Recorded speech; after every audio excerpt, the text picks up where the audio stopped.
सो चलिए गाइस, इस वीडियो का जो टॉपिक है that is types of solids according to conductivity. Conductivity के अकॉर्डिंग सॉलिड कितने तरह के होते हैं वो हमें सीखना है, लेकिन उससे पहले हम ये तो समझे कि कंडक्टिविटी का मतलब क्या होता है। तो देखिए, कंडक्टिविटी का मतलब होता है ease of flow of current, that is ease of flow of current. ठीक है, फ्लो ऑफ करंट कहें या इलेक्ट्रॉन्स कहें, एक ही बात है। देखिए, इलेक्ट्रॉन्स या करंट कितनी आसानी से सॉलिड में फ्लो हो सकती है, उसी को हम लोग कंडक्टिविटी कहते हैं। और इसके अकॉर्डिंग इसको तीन पार्ट में हम लोग डिवाइड कर सकते हैं। तो मैं यहां पर लिखता हूं, अकॉर्डिंग टू कंडक्टिविटी इसको तीन पार्ट में डिवाइड किया जा सकता है। तो सबसे पहला जो है जिसको हम लोग बोलते हैं कंडक्टर्स। ठीक है, कंडक्टर्स, कंडक्टिविटी के अकॉर्डिंग सबसे पहला पार्ट कौन सा होता है? कंडक्टर्स। दूसरा पार्ट है इंसुलेटर्स। ठीक है, ध्यान से इसको देखिएगा, इंसुलेटर्स। और तीसरा पार्ट यहां पर बनेगा सेमी कंडक्टर्स। ध्यान से इसको देखिएगा, सेमी कंडक्टर्स। तो तीन तरह से इसको हमने डिवाइड कर दिया। ठीक है, सबसे पहले तो इनको डिफाइन कर लेते हैं। कंडक्टर्स क्या होते हैं? जिसमें लार्ज अमाउंट ऑफ इलेक्ट्रिसिटी बड़ी इजीली फ्लो हो सकती है। ठीक है, तो मैं लिख देता हूं, large amount of current can flow easily, ये लीजिए, जिसमें लार्ज अमाउंट ऑफ करंट बहुत आसानी से फ्लो हो सकती है, उसे हम कंडक्टर्स कहते हैं। क्लियर हो गया सब लोगों को? सो जिसके एग्जांपल, जैसे कि आपको पता है कि हम लोग जितने अप्लायंसेज हैं वो किसके बनाते हैं? या तो कॉपर के बनाते हैं, एल्यूमिनियम के बनाते हैं, कॉपर और एल्यूमिनियम। इसके अलावा आपके पास सिल्वर हो गया, एफई हो गया। ये कैसे होते हैं? ये इनके जो अप्लायंसेज, इनके जो वायर्स होते हैं वो बहुत अच्छे कंडक्टर होते हैं इलेक्ट्रिसिटी के। ठीक है, सिंपल सी बात है, ये बहुत ही सिंपल एग्जांपल है जो सब जानते होंगे। सो चलिए, ये तो हो गया conductors. Now what about insulators? देखिए, इंसुलेटर्स कौन होते हैं? जिसमें अलाउ ही नहीं होती इलेक्ट्रिसिटी या फिर इलेक्ट्रॉन्स का फ्लो। ठीक है, उसको हम लोग क्या बोलते हैं? इंसुलेटर। सो दोज मटेरियल्स या solids which do not allow the flow of electrons के फ्लो को, ऐसे मटेरियल जो कि इलेक्ट्रॉन्स के फ्लो को अलाउ ही नहीं करते हैं, उनको हम लोग इंसुलेटर्स बोलते हैं। सबको समझ में आ गया? ठीक है, अब देखिए, ये भी ध्यान रखिएगा, अगर इलेक्ट्रॉन का फ्लो इस तरफ है तो ऑब्वियसली करंट का फ्लो उसके अपोजिट डायरेक्शन में होता है। ये भी ध्यान रखना है आप लोगों को। ठीक है, सो फाइनली इसके एग्जाम्पल कौन से बनेंगे? इसके एग्जाम्पल भी लिख सकते हैं, जैसे कि वुड, जैसे कि रबर। ठीक है, जैसे कि सल्फर, जैसे कि फॉस्फोरस, जैसे कि प्लास्टिक। तो ये ऐसे मटेरियल है जहां पर करंट का फ्लो जो है इजी नहीं है, अलाउड ही नहीं है, हो ही नहीं पाता है। क्लियर हो गया सब लोगों को? अब हम थर्ड पोर्शन की तरफ चल रहे हैं। थर्ड पोर्शन कौन सा है? Semi conductors. और एक्चुअली हमें इसी से डील करना है। जरा समझिए, कंडक्टर्स वो जहां पर आसानी से करंट फ्लो होती है, इंसुलेटर वो जहां करंट फ्लो नहीं होती है आसानी से, सेमी कंडक्टर वो। अब इसका डिफाइन करते हैं, this is again so much important. पहले डेफिनेशन, ठीक है, semiconductors are those materials, ठीक है, in which the conductivity of semiconductors lie between conductors and insulators. बहुत इंपॉर्टेंट है, कंडक्टर्स एंड इंसुलेटर्स। देखिए, ये ऐसे मटेरियल होते हैं जिनकी कंडक्टिविटी कंडक्टर से तो कम होती है लेकिन इंसुलेटर से ज्यादा होती है। कंडक्टर्स और इंसुलेटर के बीच में लाई करती है। सो चलिए इनके एग्जाम्पल देख लेते हैं। इनके एग्जाम्पल कौन कौन से हो सकते हैं? जैसे कि मोस्ट फेमस एग्जाम्पल एक तो है सिलिकॉन, जो सबसे ज़्यादा फेमस है, और दूसरा जर्मेनियम, क्योंकि इनके हम लोग अप्लायंसेस बनाते हैं। ठीक है, सिलिकॉन और जर्मेनियम के। सो मैंने आपको ये दो एग्जाम्पल दिए हैं। ये दो एग्जाम्पल ऐसे हैं जो कि सेमी कंडक्टर्स कहलाते हैं बेसिकली। ठीक है, जो पीरियोडिक टेबल के अंदर कहाँ आते हैं? पी ब्लॉक के अंदर आते हैं। और इनकी जो कंडक्टिविटी होती है बेसिकली वो कंडक्टर्स और इंसुलेटर्स के बीच में लाई करती है। मतलब समझे, ये टेम्परेचर से वेरिएबल होती है। अगर टेम्परेचर की वैल्यू एब्सोल्यूट जीरो है, ठीक है, टेम्परेचर की वैल्यू एब्सोल्यूट जीरो है, तो इनकी जो कंडक्टिविटी होती है वो जीरो होती है। तो कंडक्टिविटी ऑफ दीज ठीक है, मैं यहां लिख देता हूं कंडक्टिविटी ऑफ दीज, इनकी कंडक्टिविटी कैसी होगी, 0। लेकिन जैसे जैसे आप टेम्परेचर बढ़ाओगे तो इनकी कंडक्टिविटी जो है बेसिकली क्या होती है, इंक्रीज होना शुरू हो जाती है। तो टेम्परेचर से वेरिएबल होती है इनकी। क्लियर हो गया सब लोगों को? सो ऐसे मटेरियल्स को हम लोग क्या बोलते हैं, सेमीकंडक्टर बोलते हैं। क्लियर हो गया? So this is so much important. अब सेमीकंडक्टर को हम लोग क्या कर सकते हैं, बेसिकली दो पार्ट में डिवाइड कर सकते हैं। तो मैं यहां लिखता हूं, जरा ध्यान से देखिए, semiconductors are divided into two parts. तो देखिए मैं यहीं पे आप लोगों को बताता हूं, semiconductors are divided into two parts. पहला है इंट्रिंसिक सेमीकंडक्टर्स, मैं यहां मेंशन करता हूं, पहला है इंट्रिंसिक सेमीकंडक्टर्स और दूसरा है एक्सट्रिंसिक सेमीकंडक्टर, एक्सट्रिंसिक सेमीकंडक्टर्स। पहला है इंट्रिंसिक सेमीकंडक्टर्स और दूसरा है एक्सट्रिंसिक सेमीकंडक्टर्स। बड़ा इंपॉर्टेंट है। देखिए इंट्रिंसिक सेमीकंडक्टर का मतलब हो गया प्योर सेमीकंडक्टर जिसमें कोई इंप्योरिटी नहीं होती। मैं आपको क्लियर कर देता हूं, इंट्रिंसिक सेमीकंडक्टर का मतलब होता है प्योर सेमीकंडक्टर जिसमें कोई इंप्योरिटी नहीं होती। एग्जांपल बताता हूं, आप लोगों को ज्यादा समझ में आएगा। तो आई थिंक आप लोगों को ध्यान से यहां दिख रहा होगा। तो प्योर सेमीकंडक्टर का मतलब जैसे कि सिलिकॉन का, प्योरली सिलिकॉन का आपने लेटिस लिया या फिर सॉलिड लिया है। जैसे कि प्योर सिलिकॉन का सॉलिड का क्या मतलब है, जरा ध्यान से इसको देखो, मैं डायग्रामेटिकली समझाता हूं कि जिसके अंदर सिर्फ और सिर्फ सिलिकॉन के ही एटम है और आपको पता है सिलिकॉन 14 नंबर ग्रुप में आता है। तो ये भी आपको पता होना चाहिए कि उसकी वैलेंसी कितनी होती है, 4। तो इस तरह से वो एक जालनुमा स्ट्रक्चर में, ऐसे जालनुमा स्ट्रक्चर उस सॉलिड की होती है और इस तरह से वो रहते हैं। देखिए, और उसमें कोई इंप्योरिटी नहीं है। सबको समझ में आ गया? ये देखिए इस तरह से उसकी स्ट्रक्चर होती है। क्लियर हुआ? नीचे ऊपर बना देते हैं, यहां पे भी ये देखिए इस तरह से। सो फाइनली यहां पे भी बॉन्ड बना देता हूं। इस तरह का लेटेस्ट स्ट्रक्चर होता है। अब सवाल ये है कि प्योर यानी कि इंट्रिंसिक सेमीकंडक्टर में यहां पर कंडक्टेंस या कंडक्टिविटी किस फॉर्म में होती है। तो जैसे ही आप टेम्परेचर बढ़ाओगे, बड़ा सिंपल होता है, टेम्परेचर बढ़ा दोगे तो यहां पर थर्मल कंडक्टिविटी होती है। टेम्परेचर बढ़ाने से क्या होगा, इलेक्ट्रॉन्स को एनर्जी मिलेगी और ये बॉन्डेड इलेक्ट्रॉन क्या करेंगे, शिफ्ट होना शुरू कर देंगे। जैसे कि ये इलेक्ट्रॉन यहां आएगा तो ये इलेक्ट्रॉन कहीं और मूव कर जाएगा जहां पे खाली जगह होगी, क्योंकि इलेक्ट्रॉन जैसे आप एनर्जी दोगे तो बहुत सारे इलेक्ट्रॉन क्या करेंगे, अपनी जगह छोड़ेंगे। तो यहां पर क्या होगा, जैसे इसने अपनी जगह छोड़ी तो इसने भी अपनी जगह छोड़ी होगी। तो इसने जैसे अपनी जगह छोड़ी, ये उसकी जगह लेगा, ये आगे वाले किसी और की जगह लेगा। इस तरह से क्या हो, इलेक्ट्रॉन्स का फ्लो होता रहेगा। आया समझ में? तो टेम्परेचर बढ़ाते हो तो इस तरह से इलेक्ट्रॉन्स का फ्लो होना चालू हो जाता है टेम्परेचर के बढ़ने की वजह से, क्योंकि टेम्परेचर बढ़ाओगे तो इलेक्ट्रॉन्स का एनर्जी बढ़ने लगेगा। तो इलेक्ट्रॉन्स का एनर्जी बढ़ने लगेगा और इलेक्ट्रॉन क्या करेंगे, फाइनली यहां पर एक बॉन्ड से दूसरे बॉन्ड में शिफ्ट करना चालू कर देंगे। यानी कि या फिर हम लोग कहें in other way, lower energy से हाई एनर्जी की तरफ मूव करते हैं। तो इस तरह से इलेक्ट्रॉन की शिफ्टिंग शुरू हो जाती है, जिससे इलेक्ट्रॉन्स का फ्लो चालू हो जाता है और जिससे कंडक्टिविटी शुरू हो जाती है। सो ये सेंस निकलता है प्योर, उसके अंदर कोई इंप्योरिटी नहीं है। ठीक है। एक्सट्रिंसिक सेमीकंडक्टर जी दो तरह के होते हैं, मैं यहां मेंशन करता हूं। एक्सट्रिंसिक सेमीकंडक्टर यहां पर दो तरह के होते हैं। एक तो होता है P type semiconductor, again this is so much important, जिसमें इंप्योरिटी होती है। एक्सट्रिंसिक का मतलब क्या है, इम्प्योर सेमीकंडक्टर। ठीक है, इम्प्योर जिसमें क्या होता है, प्योरिटी नहीं, कुछ ना कुछ इंप्योरिटी डाल दी जाती है, प्योर नहीं होते वो। ठीक है, वो दो तरह के होते हैं, एक पी टाइप सेमीकंडक्टर और दूसरे क्या होते हैं, एन टाइप सेमीकंडक्टर। तो चलिए इन दोनों को स्टडी करेंगे। मैं दोबारा समझा देता हूं अभी तक जो मैंने पढ़ाया। कंडक्टिविटी के अकॉर्डिंग तीन तरह के कंडक्टर्स होते हैं। ठीक है, पहला है कंडक्टिविटी अकॉर्डिंग तीन तरह के सॉलिड्स होते हैं। पहला है कंडक्टर, दूसरा इंसुलेटर, तीसरा है सेमीकंडक्टर। ठीक है, और फाइनली कंडक्टर वो होते हैं जिसमें आसानी से करंट फ्लो होता हो। इंसुलेटर वो होते हैं जो करंट को अलाउ नहीं करता, और सेमीकंडक्टर जिनकी कंडक्टिविटी कंडक्टर्स और इंसुलेटर के बीच में लाई करती है और वो टेम्परेचर पे डिपेंडेंट होती है। एब्सोल्यूट जीरो पे कंडक्टिविटी जीरो होती है, टेम्परेचर बढ़ाओगे तो कंडक्टिविटी बढ़ेगी। फाइनली सेमीकंडक्टर दो तरह के होते हैं, एक इंट्रिंसिक, दूसरा एक्सट्रिंसिक। अब हमें एक्सट्रिंसिक वाले को पढ़ना है। इंट्रिंसिक वो जिसमें जो सॉलिड होता है वो प्योर होता है, जिसमें कोई इंप्योरिटी नहीं होती है। जैसे कि यहां पर सिलिकॉन का एग्जाम्पल दिया, और यहां पर जो कंडक्टिविटी होती है थर्मल की वजह से कंडक्टिविटी होती है। टेम्परेचर बढ़ाओगे तो कंडक्टिविटी होना शुरू हो जाती है। इलेक्ट्रॉन क्या करते हैं, एक दूसरे का स्पेस लेना शुरू कर देते हैं, एक दूसरे का प्लेस लेना शुरू कर देते हैं, जिससे कंडक्टिविटी बढ़ने लगती है, क्योंकि इलेक्ट्रॉन्स का फ्लो यहां पर इजी हो जाता है एनर्जी लेने की वजह से। तो यहां पर थर्मल कंडक्टिविटी होती है। तो मैं लिख देता हूं, दिस इज थर्मल कंडक्टिविटी। ठीक है, सबको समझ में आया।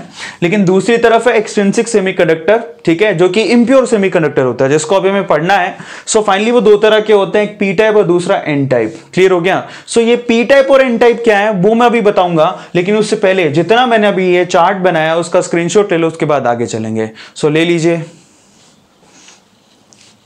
सो चलिए गाइस, अब हम लोग P type and N type extrinsic semiconductor को समझते हैं। वो कैसे बनाएंगे उसको देखेंगे। तो चलिए, फर्स्ट ऑफ ऑल तो एक्सट्रिंसिक सेमीकंडक्टर में समझेंगे हम लोग पी टाइप सेमीकंडक्टर्स को।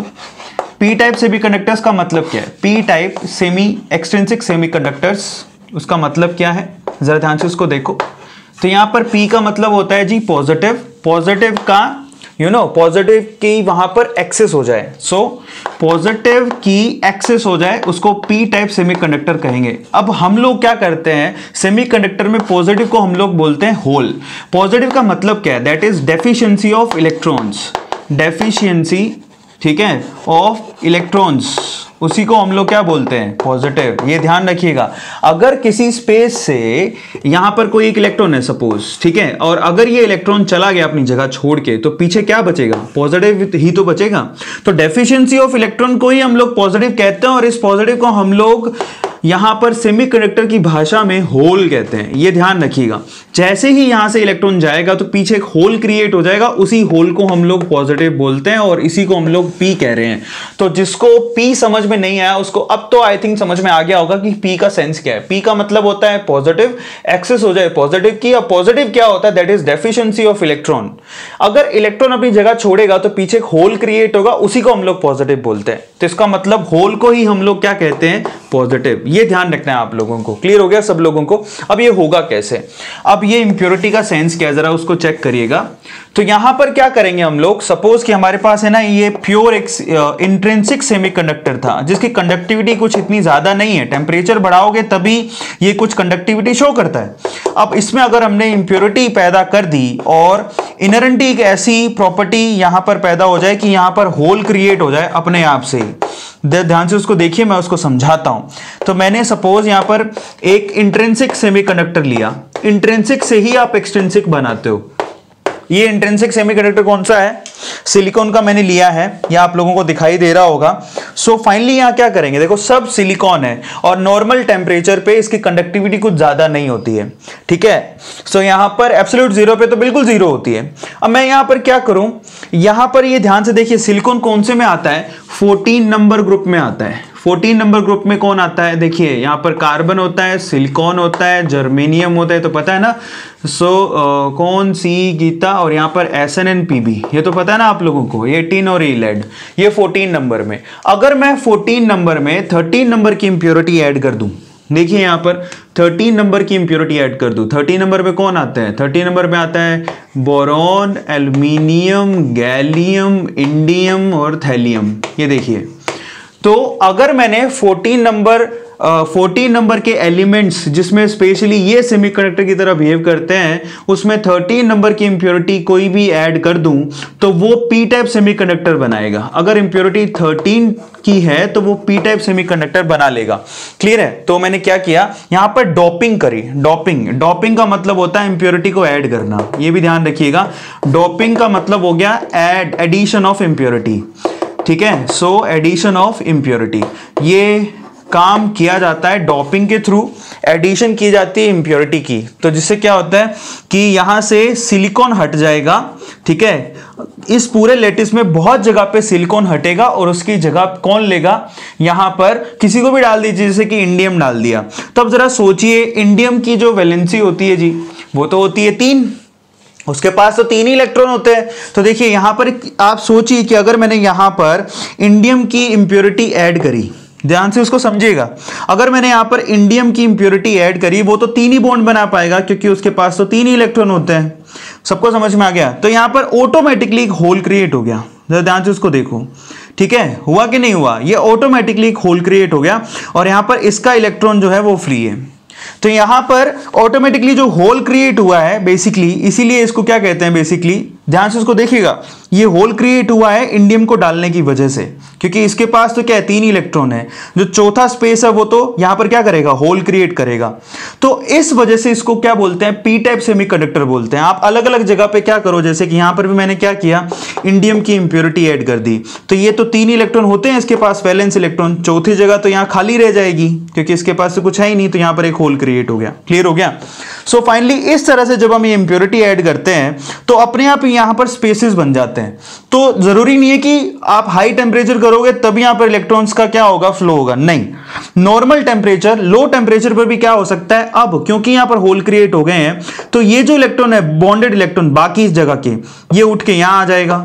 ठीक है। सो फाइनली अगर ये उठ के यहां चला गया तो ये उठ के यहां आ जाएगा। ये नॉर्मल टेम्परेचर पे ही यहां पर इलेक्ट्रॉन का फ्लो शुरू हो जाता है। ये बड़ा इंटरेस्टिंग है, ध्यान से उसको देखिए क्या हो रहा है। यहां पर आपने जैसी इंप्योरिटी ऐड करी तो 3 ही बॉन्ड बना पा रहा है, चौथी जगह तो खाली रह गई। अब चौथी जगह जब खाली रह गई तो यहां पर नॉर्मल टेम्परेचर पे, इवन लो टेम्परेचर पे भी इलेक्ट्रॉन आसानी से फ्लो हो सकते हैं क्योंकि उनके पास अब जगह है। क्लियर हो गया। तो इस तरह की इंप्योरिटी ऐड करने के बाद जो सेमीकंडक्टर बनता है उसको हम लोग पी टाइप सेमीकंडक्टर कहते हैं, क्योंकि यहां पर होल्स क्रिएट हो जाते हैं। क्लियर हो गया। सो फाइनली इन होल्स को ही हम लोग क्या बोलते हैं, now these are called holes, और इन होल्स को हम लोग पॉजिटिव की तरह ट्रीट करते हैं। तो ये हो गया पी टाइप सेमीकंडक्टर, सबको समझ में आया ना। What about an type semiconductor, तो इसके आगे वाला ग्रुप, इसका आगे वाला ग्रुप कौन सा है, 15 नंबर ग्रुप। जैसे कि आपने क्या लिया, ठीक है, आपने लिया जी नाइट्रोजन, फॉस्फोरस, आर्सेनिक, ठीक है, एंटीमनी, ना PSA, एंटीमनी एंड बिस्मिथ। तो इनको हम लोग बोलते हैं 15 नंबर के elements, nitrogen, phosphorus, arsenic, antimony and bismuth. तो आपको नाइट्रोजन तो गैस होती है, ठीक है, वो तो सॉलिड नहीं है, फास्फोरस कंडक्टर नहीं होता तो उसको ऐड नहीं करना। तो आप यहाँ क्या करते हो, ज्यादातर आर्सेनिक की इंप्योरिटी को ऐड किया जाता है। सो अगर मैं क्रिस्टल में आर्सेनिक की इंप्योरिटी ऐड कर दूं तो आपको पता है कि यहाँ पर 15 नंबर ग्रुप में इलेक्ट्रॉन कितने होते हैं, वैलेंस इलेक्ट्रॉन जी 5 होते हैं। तो यहाँ पर इलेक्ट्रॉन की एक्सेस हो जाएगी। कैसे, मैं उस तरफ बना के दिखाता हूं। देखो पहले मैंने एक प्योर सेमीकंडक्टर लिया, ये देखिए ये प्योर सेमीकंडक्टर ले लिया है जी, और फाइनली इसमें मैंने इंप्योरिटी ऐड करूंगा। कौन से वाली, इसमें मैं इंप्योरिटी ऐड करूंगा 15 नंबर ग्रुप की, कोई भी डॉपिंग करूंगा और इंप्योरिटी, डॉपिंग करूंगा और इंप्योरिटी ऐड हो जाएगी। ठीक है। अब ये काम कैसे होता है, ये थोड़ा डिफिकल्ट काम है, वो हमें नहीं समझना है क्योंकि वो हमारे सिलेबस में नहीं है। आप चाहे तो PhD कर सकते हो, गूगल पे लिखोगे डॉपिंग कैसे होती है बता देंगे, लेकिन जरूरी नहीं है। ठीक है। अब जरा ध्यान से इसको समझो, ये है प्योर सेमीकंडक्टर जिसको हम लोग इंट्रिंसिक सेमीकंडक्टर भी कहते हैं। अब अचानक से इसमें डॉपिंग करी मैंने और यहां सिलिकॉन की जगह अब मैंने आर्सेनिक को डाल दिया। अब आप जरा ध्यान से इसको देखो, आर्सेनिक के पास टोटल 5 इलेक्ट्रॉन होते हैं। तो ये एक इलेक्ट्रॉन उसने यहां लगाया, एक यहां लगाया 2, एक यहां लगाया 3, एक यहां लगाया 4। अब एक इलेक्ट्रॉन तो एक्स्ट्रा हो गया ना उसके पास, मतलब वो एक्स्ट्रा इलेक्ट्रॉन फ्री है। जरा ध्यान से उसको देखिए, वो एक्स्ट्रा इलेक्ट्रॉन जो है वो फ्री है। अब अगर फ्री इलेक्ट्रॉन है तो वो आसानी से लेटेस्ट में मूव कर सकता है, फ्री इलेक्ट्रॉन है वो आसानी से लेटेस्ट में मूव कर सकता है, वॉइड्स तो वहां पर होते ही हैं। तो ये आसानी से इलेक्ट्रॉन जो है पूरे लेटेस्ट में मूव कर सकता है, और इलेक्ट्रॉन के फ्लो को ही हम लोग क्या बोलते हैं, ease of flow of electron is called conductivity, जिससे इसकी कंडक्टिविटी पहले के मुकाबले बढ़ जाएगी। तो यहां पर होल क्रिएट होने की वजह से होता है, जबकि वहां पर इलेक्ट्रॉन्स एक्सेस ऑफ इलेक्ट्रॉन की वजह से यहां पर कंडक्टिविटी होती है। तो ये कॉन्सेप्ट है बेसिकली। तो आप ध्यान रखिएगा, अगर आप 15 टाइप की, अगर आप 15 नंबर ग्रुप में से किसी एलिमेंट स्पेशली आर्सेनिक को अगर आप ऐड करते हो, ठीक है, इनको ऐड नहीं कर सकते, तो यहां पर आर्सेनिक, एंटीमनी या फिर बिस्मिथ को ऐड करते हो तो ये एन टाइप सेमीकंडक्टर बनाएगा। बड़ा आसान है। देखो ये तो है जी इंट्रिंसिक, कौन सा है, अगर सिर्फ 14 का है तो इंट्रिंसिक, अगर 14 में अगर आपने 13 का ऐड कर दिया तो पी टाइप बन जाएगा, और अगर 15 का ऐड कर दिया तो एन टाइप बन जाएगा। ये सिंपल सा थ्योरी है, और इसमें से बड़े बेसिक क्वेश्चन पूछे जाते हैं, और आते हैं क्वेश्चन, बच्चे जल्दी छोड़ देते हैं, लेकिन इसमें छोड़ने लायक कुछ है नहीं। देखिए कितना आसान है। तो यहां पर हमारा जो इंट्रिंसिक एक्सट्रिंसिक सेमीकंडक्टर यानी कि कंडक्टिविटी अकॉर्डिंग जो सॉलिड थे वो खत्म हो गए। अच्छा एक और बात, लास्ट टाइम पे मैंने आपको कहा था कि 2 तरह के डिफेक्ट और थे, आप लोग याद करिए, हमने stoichiometric and non stoichiometric defect पढ़े थे, उसमें 2 तरह के डिफेक्ट और थे। एक तो था इंप्योरिटी डिफेक्ट, ठीक है, सो इंप्योरिटी डिफेक्ट था, और दूसरा था इलेक्ट्रॉनिक डिफेक्ट। तो ये दो डिफेक्ट जो है ना एक्चुअली वो इसी कैटेगरी में आते हैं। याद करिए मैंने वहां पर आपको जब टेबल बनवाया था तो मैंने कहा था दो तरह के और होते हैं। इंप्योरिटी डिफेक्ट का मतलब क्या है, आप इंप्योरिटी ऐड कर देते हो तो जिससे डिफेक्ट पैदा हो जाता है उसको इंप्योरिटी डिफेक्ट बोलते हैं। या क्या ये इंप्योरिटी डिफेक्ट के एग्जांपल नहीं हो सकते? बिल्कुल हो सकते हैं। आप एक्स्ट्रा एग्जांपल लेना चाहें तो आप इंप्योरिटी डिफेक्ट में और भी एग्जांपल ले सकते हैं। जैसे कि आप सपोज कीजिए कि आपने यहां पे क्या किया, इंप्योरिटी डिफेक्ट के अंदर सारा क्रिस्टल सोडियम का है। सपोज कि वो पूरा का पूरा क्रिस्टल जो है जी सोडियम का, सोडियम का है, Na+ ही है उसके अंदर, ठीक है, पूरा क्रिस्टल सोडियम का है। अचानक से आप क्या करो, ये सोडियम के क्रिस्टल के अंदर आप क्या करो, ये देखिए ध्यान से उसको देखिएगा, अचानक से आपने यहां पे 2 सोडियम गायब करे और सिर्फ एक कैल्शियम आ गया वहां पे। मान लेते हैं कैल्शियम की इंप्योरिटी आपने डाल दी Ca+2 की। देखो पूरे क्रिस्टल के अंदर सोडियम था, अचानक से 2 सोडियम वहां से निकल गए और उसकी जगह किसने ले ली, Ca+ ने। तो अचानक से इंप्योरिटी आ गई, ठीक है। इस तरह की इंप्योरिटी को या इस तरह के डिफेक्ट को हम लोग इंप्योरिटी डिफेक्ट कहते हैं। तो वो एग्जांपल लेना चाहो तो वो ले लो, चाहे ये एग्जांपल लेना चाहो तो ये ले लो, ये दोनों इंप्योरिटी एग्जांपल है। और दूसरा इलेक्ट्रॉनिक डिफेक्ट, ये देखिए इलेक्ट्रॉनिक डिफेक्ट आप इंट्रिंसिक से आप इंस्पायर हो सकते हो इस चीज के लिए। इलेक्ट्रॉनिक डिफेक्ट ही होते हैं उसके अंदर। इलेक्ट्रॉनिक डिफेक्ट में आपके पास जो कंडक्टिविटी होती है वो इलेक्ट्रॉन्स के फ्लो की वजह से होती है। अगर आपने टेंपरेचर बढ़ाया तो इलेक्ट्रॉन फ्लो होने लगते हैं, वो लोअर एनर्जी से हाई एनर्जी में जाते हैं। ये वही चीज है जो यहां पर मैंने आपको किसमें बताई है, इंट्रिंसिक सेमीकंडक्टर में बताई है। इसलिए मैंने कहा था आपको मैं एक ही वीडियो में बता दूंगा। सो आई होप आप लोगों को अभी तो समझ में आ गया होगा कि यहां पर कंडक्टिविटी अकॉर्डिंग जो सॉलिड होते हैं वो कितने तरह के होते हैं और कैसे होते हैं, ठीक है। सो गाइज अगली वीडियो में मिलते हैं। छोटे छोटे टॉपिक है उनको मैं छोटी छोटी वीडियोस में आप लोगों को डिलीवर करूंगा। आई थिंक ये तो आपको समझ में आ गया होगा। चलिए गाइज फटाफट से स्क्रीनशॉट ले लीजिए। सो आप लोग ध्यान रखिएगा, आज का जो होमवर्क है वो डिस्क्रिप्शन बॉक्स में गिवन है, ईमानदारी से उसको करिए और नोट्स बनाइए प्रॉपरली। बड़ा सिंपल सा टॉपिक है, इसमें कुछ इफ बट नहीं होनी चाहिए और इसमें बड़े सिंपल एग्जांपल, सिंपल क्वेश्चन आते हैं। सिंपल क्वेश्चन का मतलब थ्योरेटिकल क्वेश्चन होंगे, 1 लाइन आंसर होता है। उसका मतलब क्या है कि थ्योरेटिकल क्वेश्चन होंगे, 4 ऑप्शन दिए होंगे, उसमें से पहचानना होगा, ठीक है। या पी टाइप सेमीकंडक्टर में पूछ सकता है, एन टाइप सेमीकंडक्टर में पूछ सकता है। सो चलिए गाइस अगली वीडियो में मिलते हैं नेक्स्ट छोटे से टॉपिक के साथ। Till then thank you so much, thanks a lot. Homework मत भूलिएगा। Thank you.